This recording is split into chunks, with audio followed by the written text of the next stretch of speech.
Okay, let's dive right into today's explainer, because we are unpacking one of the most staggering, completely breathless ascensions in fictional financial history. We're looking at the ultimate zero-to-hero story of Kang Jin-Hoo. And I mean, when I say zero, I mean absolutely nothing. But hero?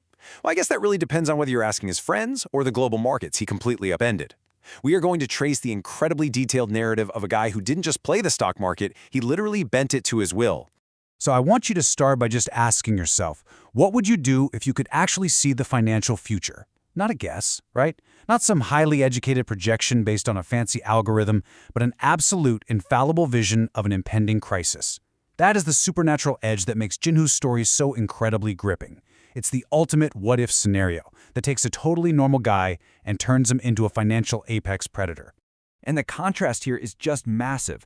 Jin-Hoo's starting point is bleak. He's a recently discharged, unemployed ex-soldier living in a cramped, semi-basement apartment with his mom after his dad's business totally collapsed. They had nothing, but his endpoint? The absolute richest man in South Korea, a titan capable of manipulating global currency markets and bringing multinational conglomerates to their knees.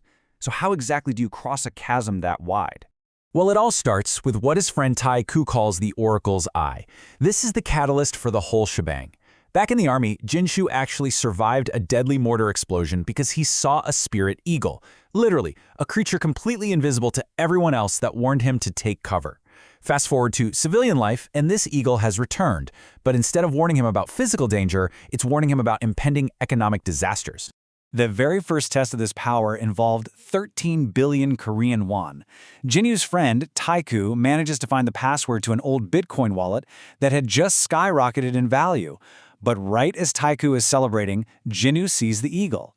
He gets a vision of the Mountain Hill crypto exchange completely collapsing. So trusting his gut and the eagle, Jin-Hoo practically forces a terrified Tai-Ku to cash out immediately. Minutes later, the exchange is hacked and totally wiped out. Jin-Hoo just saved a 13 billion won fortune, took his rightful cut, and officially entered the game. Section 1. Shorting a tech giant. Okay, so with starting capital in hand, Jin-Hoo decides to get proactive. He's at a store, touches a display model of Samsung's newest, top-tier L6 smartphone, and bam, the eagle warns him the model is going to be discontinued. Digging a little deeper, they figure out the phones have a fatal hardware defect. The batteries are literally exploding. So the play here is to buy put options. Basically, they take their entire crypto fortune and short sell the tech giant, placing a massive bet that the stock is going to plummet. But the tension here gets incredibly thick, because Samsung doesn't instantly crash. They issue a recall, promise to fix the batteries, and the stock actually recovers. Jin-Hoo is bleeding money at this point. He's having nightmares, terrified the vision was wrong. But then, a supposedly fixed replacement phone explodes on an airplane. Samsung's executives go into total panic mode. One VP brings up the ship of Theseus, basically arguing that if you lose the core essence of public trust, you lose everything. So to save their reputation, Samsung makes the brutal decision to completely halt all sales of the L6, eating a 50 trillion won loss. And that brings us to the punchline. 685 billion won. Jin-Hoo's terrifying gamble pays off perfectly. The stock tanks, their put options multiply in value exponentially, and they walk away with nearly a trillion won. Just like that, Jin-Hoo and Tai-Ku establish OTK Company. They are not just lucky kids anymore, they're heavy hitters in the financial underworld. Section 2. Assembling the Empire. Now, to scale this kind of capital and, hide his tracks from financial authorities who are definitely starting to ask questions, Jin-Hoo needs an empire. You've got Jin-Hoo as the CEO and visionary, and Tai-Ku, the loyal partner with the initial capital, but then they bring in the heavyweights. They recruit Tai-Ku's terrifyingly competent older sister, Hyunju, an executive at the global investment bank Golden Gate, to handle all their legal and administrative shielding. Then, they spin up a subsidiary, K Company, and hand it over to Park Sung-yup. He's an Australian-raised math prodigy and quant who can execute Jin-Hoo's wild trades without asking too many questions. Section 3. A personal vendetta. Up until now, it has been all about pure profit, right? Just clawing out of poverty. But with billions in the bank, Jin-Hoo pivots. He sets his sights on a dark, highly personal revenge against the multinational conglomerate Hyundai. See, his father ran a small metalworking company and actually invented a revolutionary integrated suspension system. Hyundai asked for a sample, canceled the contract, and then used that exact sample to rush a patent under their own name. It's textbook corporate theft that completely ruined Jinhoo's dad and ultimately led to his tragic death. Jinhoo hasn't forgotten that, and now he has the capital to strike back. So the key here is finding Hyundai's weak spot. Jinhoo targets Keros, a Silicon Valley AI autonomous driving startup.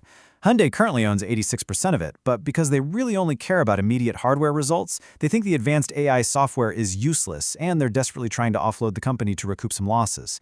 But Jinhoo's eagle? It shows them that this AI is actually the entire future of the automotive industry. So Jinhoo swoops in and does the unthinkable. He acquires Keros directly for $88 million. He buys the future of autonomous driving right out from under Hyundai's nose for pennies on the dollar. He doesn't just steal their asset, he sets the absolute perfect stage to build a rival car empire that's going to eventually threaten Hyundai's core business. It is just cold, calculated payback. Section 4. The Global Brexit Gamble.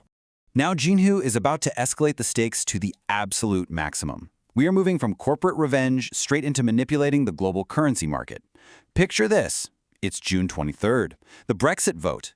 Every single financial expert, every major poll, the entire global market is predicting the UK will vote to remain in the European Union. But Jinhoo's eagle appears. He gets the vision. He knows the hidden voters are going to flip the script. He knows Brexit is going to pass. So what does he do? He initiates the most breathless, high-risk play of his entire life. He uses all of his company's hard-earned assets as collateral to borrow a staggering $10 billion. And then he orders Hyunju to apply 50 times leverage betting against the British pound. He is essentially placing a massive, highly leveraged bet against the entire global economy. It's completely insane. And the dramatic irony here is just so thick. Because while Jinhoo is calmly sitting in a university class, his team is experiencing sheer, unadulterated panic.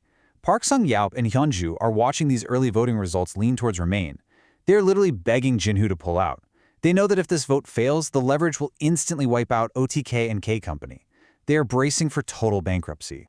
But then the climax hits. The late votes roll in, the Eagle's vision comes true, and Brexit passes. As the British pound goes into an absolute free fall, the value of OTK's highly leveraged short position just skyrockets. This is a market disruption on the level of George Soros breaking the Bank of England back in '92.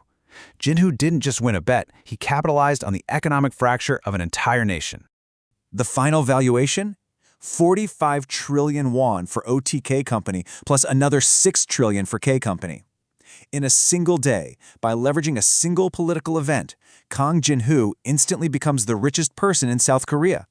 He completely dethrones the legacy families that have ruled the country's economy for decades. When you actually track this dizzying escalation, the sheer velocity really puts the whole story into perspective. He goes from a 13 billion won crypto rescue to an 800 million oil bet, straight into a 685 billion tech short, parlays that into an $88 million corporate buyout for pure revenge, and culminates in a 45 trillion won global currency gamble. It is a compounding masterclass in escalation, taking a broke, traumatized ex-soldier and forging him into an untouchable global financial tycoon.